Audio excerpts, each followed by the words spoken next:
Amarnath study channel पर आप सभी का स्वागत है। दोस्तों, इस चैनल पर मैं डेली जीके जीएस से प्रश्न लेकर आता हूं।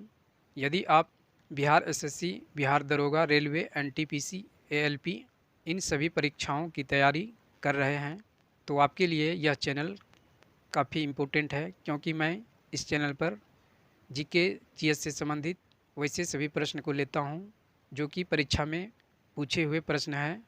तो दोस्तों, आप लोग मेरे चैनल से जुड़ जाएं, जिससे कि आपका बेसिक तैयारी और रिपीटेशन भी हो जाए।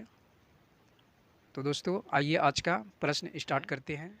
पीडियाट्रिक्स निम्न में से किसके अध्ययन से संबंधित है? तो आपका सही आंसर हो जाएगा पीडियाट्रिक्स जो है यह शिशु रोग से संबंधित है।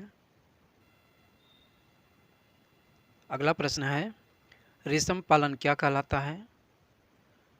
तो रेशम पालन जो है यह सेरीकल्चर कहलाता है। इस प्रश्न का आंसर होगा। अगला प्रश्न है, विज्ञान की वह शाखा न्यूरोलॉजी से कौन सा अंग का अध्ययन किया जाता है?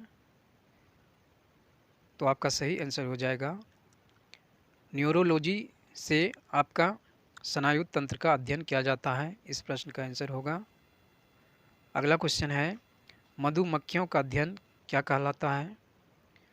तो आपका सही आंसर हो जाएगा मधुमक्खियों का अध्ययन एपीकल्चर कहलाता है। अगला क्वेश्चन है, जनसंख्या का अध्ययन किसमें किया जाता है? तो आपका सही आंसर हो जाएगा जनसंख्या का अध्ययन डेमोग्राफी कहलाता है। अगला प्रश्न है, मांसपेशियों के अध्ययन को क्या कहा जाता है? तो आपका सही आंसर हो जाएगा मांसपेशियों के अध्ययन को मायोलॉजी कहा जाता है।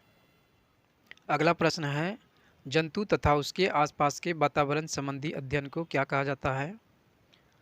तो इसका सही आंसर आपका हो जाएगा जंतु तथा उसके आसपास के वातावरण संबंधी अध्ययन को पारिस्थितिकी कहा जाता है। इसका आंसर होगा। अगला प्रश्न है, जंतु विज्ञान की वह शाखा जिसके अंतर्गत अनुवांशिकी लक्षणों तथा उसकी वंशागति का अध्ययन किया जाता है वह क्या कहलाता है? तो वह कहलाता है आपका जेनेटिक्स। इस प्रश्न का आंसर ऑप्शन नंबर डी हो जाएगा।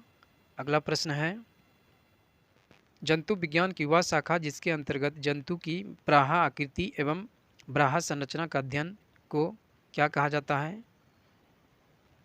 तो इसे मॉर्फोलॉजी कहा जाता है। इस प्रश्न का आंसर हो जाएगा। अगला प्रश्न है, मछलियों तथा उनसे संबंधित उद्योगों का अध्ययन क्या कहलाता है? तो आपका सही आंसर हो जाएगा ऑप्शन नंबर सी, इक्वेथियोलॉजी कहलाता है। मछलियों तथा उनसे संबंधित उद्योगों का अध्ययन। अगला प्रश्न है, हृदय का पहला प्रतिस्थापन किसके द्वारा किया गया था?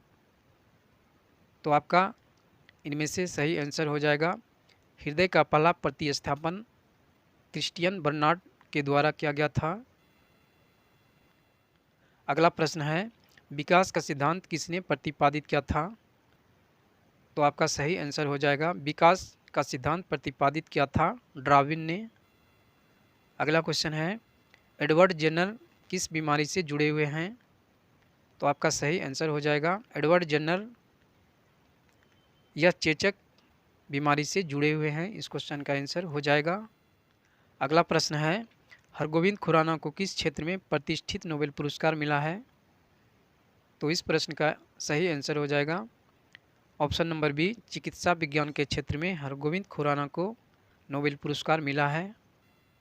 अगला प्रश्न है, स्टेथोस्कोप का आविष्कार किसने किया था? तो आपका सही आंसर हो जाएगा स्टेथोस्कोप का आविष्कार किया था रेने लेनेक ने। अगला क्वेश्चन है, जीवाणु की खोज किसने किया था? तो आपका सही आंसर हो जाएगा जीवाणु की खोज किया था ल्यून हॉक ने। इस प्रश्न का आंसर हो जाएगा। अगला प्रश्न है, डीएनए संश्लेषण का प्रतिपादन किसने किया था? तो आपका सही आंसर हो जाएगा डीएनए संश्लेषण का प्रतिपादन कॉर्नबर्ग ने किया था। अगला प्रश्न है, प्राकृतिक वर्णवाद निम्न में से किससे संबंधित है?